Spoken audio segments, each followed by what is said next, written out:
Hi all, today we are in this bookstore called Champaka Books in Bangalore. You can check out this. For a change, we came out here and we thought, why don't we do a book review of this particular book, Quiet. This book, Quiet by Susan, is something which is very different book which I have read now, and in fact that changed my thoughts about people also. So let me share about what it is.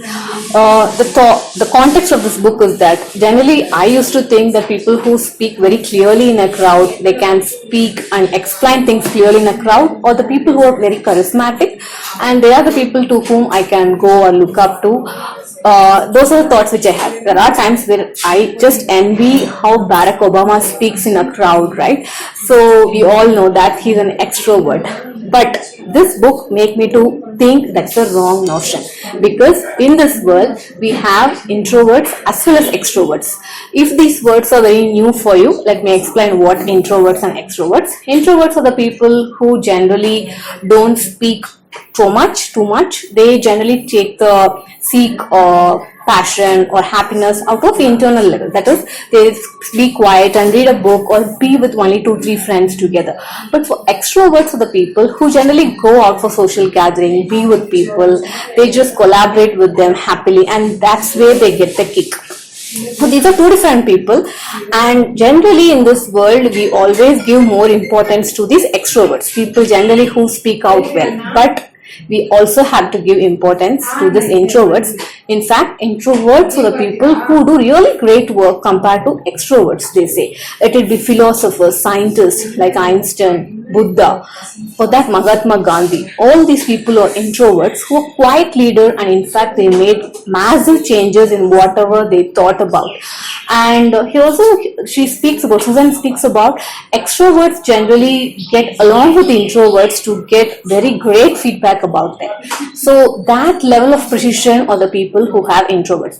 And I definitely want to say who have to read this book: project managers, organizations, and people who really want to change the thought about introverts and extroverts, who have a different mainstream thought, or the people who want to read. Because after reading this book, I feel that in many organizations, when they recruit people, they generally ask for, is the candidate having a really great communication? I have seen many times. But this made me to think that they have to select, while forming a team, introverts as well as extroverts. Example, if you are a project manager, if a person who is really talking a lot, if a team is totally talking a lot, work might not happen that much. But if the team is also having people who just work, that is also not going to be a hyper productive or great team.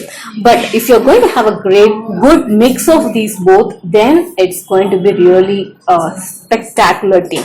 So this point I really wanted to say. And after this, what are the great things which I really like in this book by Susan is that she actually went to many places for research. One is that Tony Robbins show. You can check about Tony Robbins show. I really like his energy, what he has.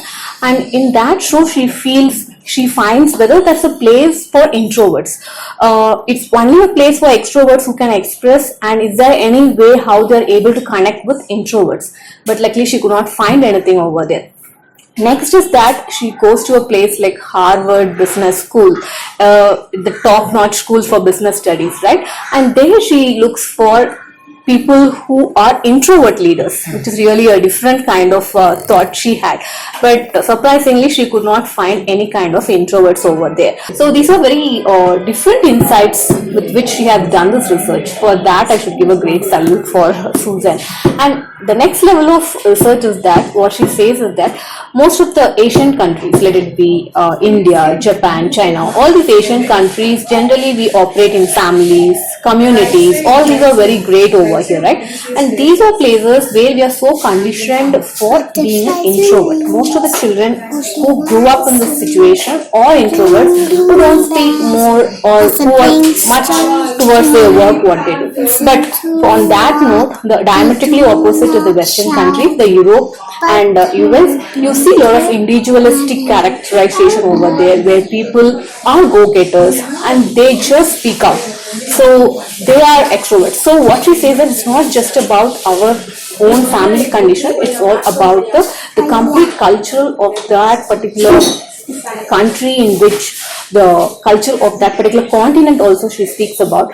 And what she says is that more than Western countries, the people who have operated in community or in family, they are really good in being a great leaders, because they are great contributors in family, they are great contributors in community. So introverts are being a great leader. Example, is there a quiet leader? Yes, of course. Mahatma Gandhi is one such quiet leader. Some new techniques also she speaks about. If you are an introvert, you can still do self-monitoring. Self-monitoring is something where from childhood onwards you start analyzing and start being an extrovert.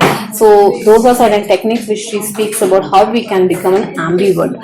So all these concepts makes it really great, and I would recommend this book, and I wanted to give 4.5 out of 5 rating for this particular book.